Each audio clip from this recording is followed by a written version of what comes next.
ದಕ್ಷಿಣ ಕನ್ನಡ ಜಿಲ್ಲೆಗಳಲ್ಲಿ ಮಳೆಯಿಂದ ಅಲ್ಲೋಲ ಕಲ್ಲೋಲವಾಗಿ ಹೋಗಿದೆ. ಮಂಗಳೂರಿನ ಮೊಂಟೆಪದವು ಗುಡ್ಡ ಕುಸಿತಕ್ಕೆ 3 ಬಲಿಯಾಗಿದ್ದಾರೆ. ನಿಮಗೆಲ್ಲ ಗೊತ್ತಿರುವಂಥ ವಿಚಾರ. 2 ಮಕ್ಕಳ ಸಾವಿನಿಂದ ಆಘಾತಕ್ಕೊಳಗಾಗಿದ್ದಾರೆ ತಾಯಿ ಅಶ್ವಿನಿ. ಅವರ ಆರೋಗ್ಯದಲ್ಲಿ ಚೇತರಿಕೆ ಕಂಡು ಬಂದಿದೆ. ಆಸ್ಪತ್ರೆಯಲ್ಲಿ ಟ್ರೀಟ್ಮೆಂಟ್ನಲ್ಲಿದ್ದಾರೆ.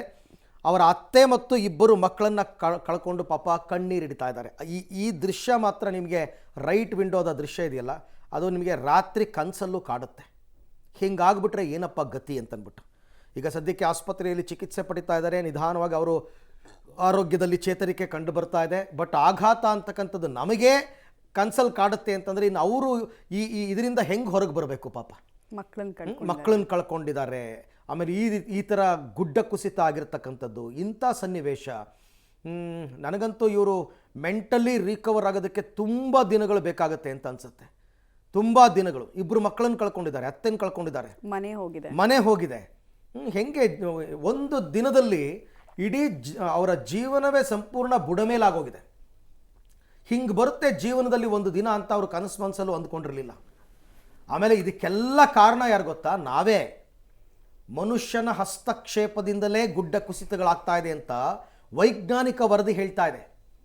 29 ತಾಲೂಕುಗಳನ್ನ ಗುರುತಿಸಿದ್ದಾರೆ ಒಟ್ಟು ಕರಾವಳಿಯಲ್ಲಿ, ಎಲ್ಲೆಲ್ಲಿ ಗುಡ್ಡ ಕುಸಿತಗಳಾಗಬಹುದು ಅಂತಂದ್ಬಿಟ್ಟು. ಉತ್ತರ ಕನ್ನಡ, ದಕ್ಷಿಣ ಕನ್ನಡ ಮತ್ತು ಉಡುಪಿಯಲ್ಲಿ. ಅದೆಲ್ಲದಕ್ಕೂ ಕಾರಣ ಮನುಷ್ಯ.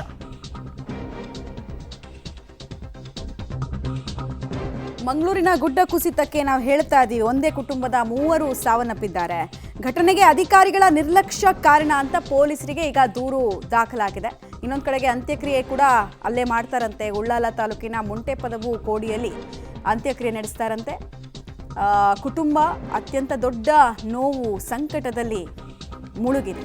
ಆರ್ಯನ್, ಆರುಷ್, ಪ್ರೇಮ ಪೂಜಾರಿ ಇವರೆಲ್ಲರ ಅಂತ್ಯಕ್ರಿಯೆ ಕೂಡ ಕುಸಿದು ಬಿದ್ದ ಮನೆ ಪಕ್ಕದಲ್ಲೇ ನಡೆಸಲಿಕ್ಕೆ ಕುಟುಂಬಸ್ಥರು ತೀರ್ಮಾನವನ್ನು ಮಾಡಿದ್ದಾರೆ. ಅವ್ರಿಗೆ ಸಂಬಂಧಪಟ್ಟಂತಹ ಜಾಗ ಅದೇ ಅಂತ ಅನಿಸುತ್ತೆ. ಹೀಗಾಗಿ ಅದೇ ಜಾಗದಲ್ಲಿ ಮಾಡೋಣ ಅಂತ ಹೇಳಿ ತೀರ್ಮಾನವನ್ನು ಕೈಗೊಂಡಿದ್ದಾರಂತೆ. ಬಟ್ ನಾವು ಹೇಳ್ತಾ ಇದ್ವಲ್ಲ, ಬಹಳಷ್ಟು ವರ್ಷಗಳ ಕಾಲ ಆ ಕುಟುಂಬ ರಿಕವರ್ ಆಗೋದಕ್ಕೆ ಬೇಕು. ರಿಕವರ್ ಆದರೂ ಪದೇ ಪದೇ ಅದೇ ಸ್ಥಳವನ್ನು ನೋಡಿದ ತಕ್ಷಣ ಅಥವಾ ನೆನೆಸ್ಕೊಂಡಿದ ತಕ್ಷಣ ಒಂದು ದಿನದಲ್ಲಿ ಸಂಪೂರ್ಣವಾಗಿ ಇಡೀ ಕುಟುಂಬದ ಜೀವನ ಬದಲಾದಂತಹ ವಿಷಮಯ ಗಳಿಗೆ ನಿನ್ನೆ ಉಳ್ಳಾಲದಲ್ಲಿ ಆಗ್ತಾ ಇರುವಂತಹ ಡೀಟೇಲ್ಸ್ ಇತ್ತು. ಇನ್ನೊಂದು ಕಡೆಗೆ ಅಧಿಕಾರಿಗಳ ನಿರ್ಲಕ್ಷ್ಯದ ಬಗ್ಗೆ ಕೂಡ ನಾವು ಹೇಳ್ತಾ ಇದ್ವಿ ನಿಮಗೆ.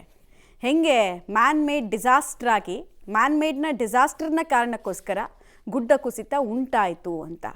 ರಸ್ತೆ ಮಾಡೋದಕ್ಕೆ ಹೋದ್ರು, ರಸ್ತೆಯನ್ನು ಬೇಕಾಬಿಟ್ಟಿಯಾಗಿ ನಿರ್ಮಾಣ ಮಾಡಿದ್ರು. ಪರಿಣಾಮ ಏನು ಅನ್ನೋದನ್ನು ತಪ್ಪೇ ಮಾಡದ ಒಂದು ಕುಟುಂಬ ಅನುಭವಿಸ್ತು. ಇನ್ಫ್ಯಾಕ್ಟ್ ಈ ಭಾಗದಲ್ಲಿ ಸ್ಪೆಷಲಿ ಮಂಗಳೂರು ಮತ್ತು ಉತ್ತರ ಕನ್ನಡ ಭಾಗದಲ್ಲೆಲ್ಲ ತಲತಲಾಂತರದಿಂದ ಗುಡ್ಡದ ಪಕ್ಕದಲ್ಲೇ ವಾಸ ಮಾಡ್ತಾ ಇದ್ರು ಜನ. ಅವಾಗ ಯಾವತ್ತೂ ಗುಡ್ಡ ಕುಸಿತ ಆಗಿರಲಿಲ್ಲ.